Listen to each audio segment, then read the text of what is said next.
Assalamualaikum warahmatullahi wabarakatuh. Perkenalkan, kami dari kelompok 1 akan membahas tentang anggaran penjualan.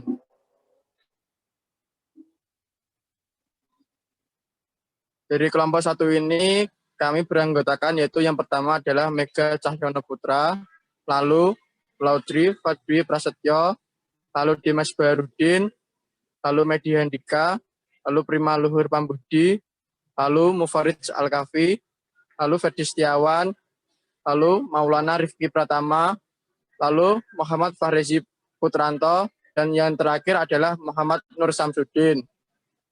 Selanjutnya akan dijelaskan oleh teman saya. Ya, anggaran penjualan adalah sebagai berikut.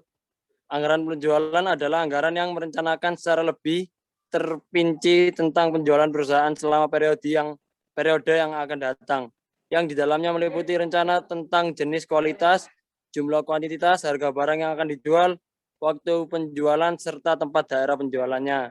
Berdasarkan definisi di atas, memberikan kesimpulan bahwa pada dasarnya anggaran itu merupakan sebuah rencana yang dinyatakan dalam bentuk kuantitatif pada periode tertentu, yang biasanya dinyatakan dalam periode tahun.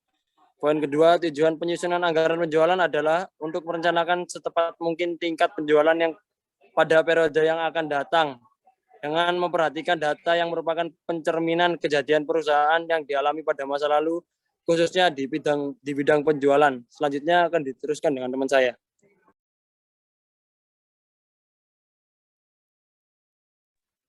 Peramalan penjualan. Peramalan penjualan adalah perkiraan penjualan pada waktu yang akan datang dalam keadaan tertentu dan dibuat berdasarkan data-data yang pernah terjadi dan atau mungkin akan terjadi. Yang kedua, di mana dalam pembuatan ramalan ini dibutuhkan penaksiran-penaksiran, khususnya penaksiran mengenai jumlah produk yang diperkirakan akan mampu dijual beserta harga jualnya, yang tentunya masing-masing produk dikaitkan dengan jenis produknya yang akan dijual. Dengan demikian, keakuratan peramalan penjualan akan sangat berpengaruh terhadap ketepatan keseluruhan anggaran. Selanjutnya, teknik dalam peramalan penjualan. Banyak alat dan cara yang digunakan untuk meramalkan penjualan. Menurut sifatnya, cara atau metode untuk melakukan penaksiran atau peramalan tersebut dapat dibedakan menjadi dua. Satu, bersifat kualitatif, merupakan cara penaksiran yang menitik beratkan pada pendapat seseorang. Cara penaksiran semacam ini mempunyai kelemahan yang menonjol, yaitu bahwa pendapat seseorang seringkali banyak diwarnai oleh hal-hal yang bersifat objektif. Dengan demikian, ketepatan hasil taksiran menjadi diragukan. Adapun beberapa cara penaksiran atau peramalan yang bersifat kualitatif ini adalah: satu, pendapat pimpinan bagian pemasaran; B, pendapat para petugas penjualan; C, pendapat lembaga-lembaga masyarakat; D, pendapat konsumen; E, pendapat para ahli yang dianggap memahami. 2, bersifat kuantitatif, merupakan cara penaksiran yang menitik beratkan pada perhitungan-perhitungan angka yang menggunakan berbagai metode statistik. Dengan menggunakan cara peramalan atau penaksiran yang kuantitatif semacam ini diharapkan dapat menghilangkan unsur-unsur subjektif seseorang, sehingga hasil taksirannya dapat lebih dipertanggungjawabkan. Namun, cara ini mengandung kelemahan, yaitu adanya hal-hal yang tidak dapat diukur secara kuantitatif, seperti halnya selera konsumen, kebiasaan konsumen, tingkat pendidikan, dan cara berpikir masyarakat, struktur individu yang berbeda, dan lain sebagainya. Lanjut. Meramalkan penjualan dan penyusunan anggaran. Pada tahun 2021, perusahaan PT AAA berencana menjual satu jenis barang dengan harga jual per unit. Harga jual per unit tiap triwulan tahun 2021 mendatangkan diperkirakan naik 10% dari triwulan sebelumnya. Perkiraan penjualan triwulan 1 30%, 2 20%, 3 20%, dan 4 30%. Berdasarkan data ini, buatlah ramalan penjualan dengan metode Fast Square dan susunlah anggaran penjualan dengan berikut tabel di bawah ya. Lanjut. Selanjutnya, untuk membuat ramalan penjualan, dibuatlah suatu tabel pembantu untuk memudahkan peramalan penjualan metode least square. Lalu ditampilkan pada tahun penjualan X, X kuadrat, dan XY.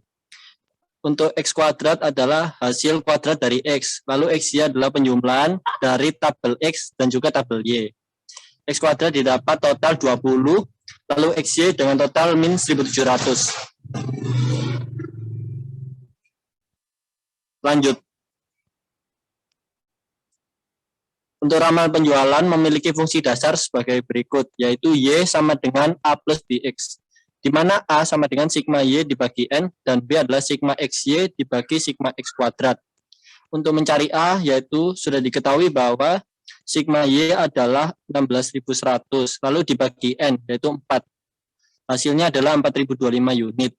B-nya adalah min 1.700, yaitu hasil dari sigma XY dibagi sigma X kuadrat, yaitu 20, dan dapatkan hasil min 85. Sehingga Y A plus BX sama dengan 4.025.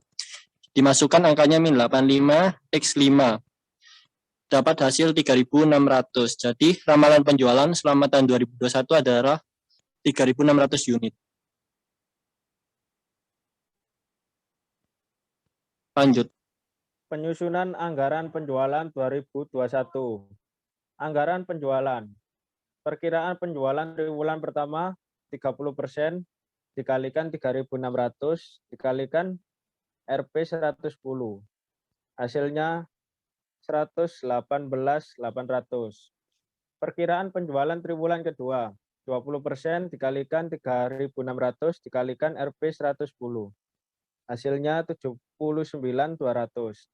Perkiraan penjualan triwulan ketiga 20% dikalikan 3.600 dikalikan Rp 110. Hasilnya 79.200. Dan perkiraan penjualan triwulan yang keempat 30% dikalikan 3.600 dikalikan Rp 110. Hasilnya 118.800. Dan jumlah keseluruhannya adalah 396.000. Selanjutnya. Baik, sekian teman-teman dari kelompok kami, kelompok 1 dengan materi anggaran penjualan. Terima kasih atas perhatiannya. Mohon maaf jika kelompok kami ada kekurangan dan kesalahan-kesalahan kata. Wabillahi taufiq wal hidayah. Wassalamualaikum warahmatullahi wabarakatuh.